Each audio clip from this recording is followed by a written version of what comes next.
kalau misalnya kita real case deh, kalau kayak kita podcast, terus how we can earn money dari podcastnya? Ini aku buka dapurku sendiri nih ya. Boleh.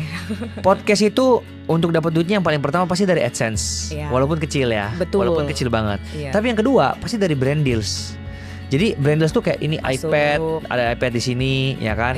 Itu paling banyak. Banyak sih aku lihat. Ya, dan yang ketiga, kalau di konten, kalau di podcastku nih, yang bisnis banget, orang yang masuk ke podcastku sekarang itu melalui 2 jalur. Yang pertama aku yang undang, dan ini pasti menurutku bagus banget kualitasnya dia untuk sharing. Dan yang kedua, dia bayar masuk ke podcastku untuk mempromosikan dirinya dan mempromosikan bisnisnya.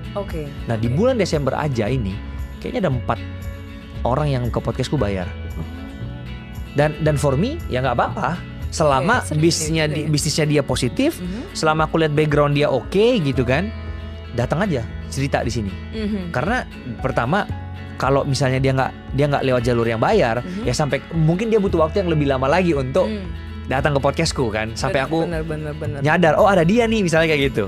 Ya tapi kan di dalam dunia ini kan ada yang fast track, kayak di Universal aja ada yang fast track bayar ekstra.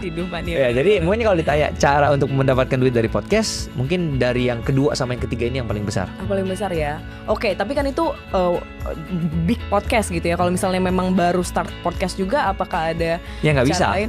Jadi memang harus di mana-mana yang betul, di mana-mana yang namanya merintis, mau pekerjaan apapun merintis pasti susah awalnya, nggak mungkin menghasilkan uang. Kayak ya udah affiliated aja, afiliasi aja segala macam gitu-gitu. Ya kan? Itu juga bisa. Itu juga bisa. Oke.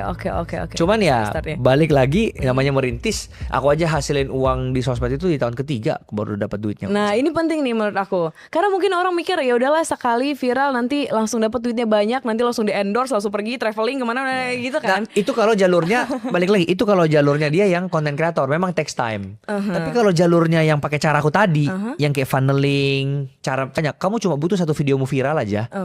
Itu sudah cukup untuk kamu hidup 10 tahun. Masa sih 10 tahun? Kalau yang nonton videomu 10 juta views, terus kamu beneran pakai funneling itu bisa sampai puluhan miliar kamu dapat dari 1 video itu. Karena memang mengconvert views ke duitnya tadi ya. Betul. Makanya apa ya, untuk jadi viral dan menghasilkan uang ini 2 hal yang berbeda ternyata ya. 2 game yang berbeda di sosmed. Bener. Gitu. Jadi harus benar-benar mengerti lah gameplay-nya dan pesan. Aku aja sekarang loh, targetku udah bukan cari followers berapa lagi pertambahannya, aku nggak cari viewers lagi berapa. Yang aku mau sekarang gimana omset target sebulanku tuh bisa tercapai setiap bulannya.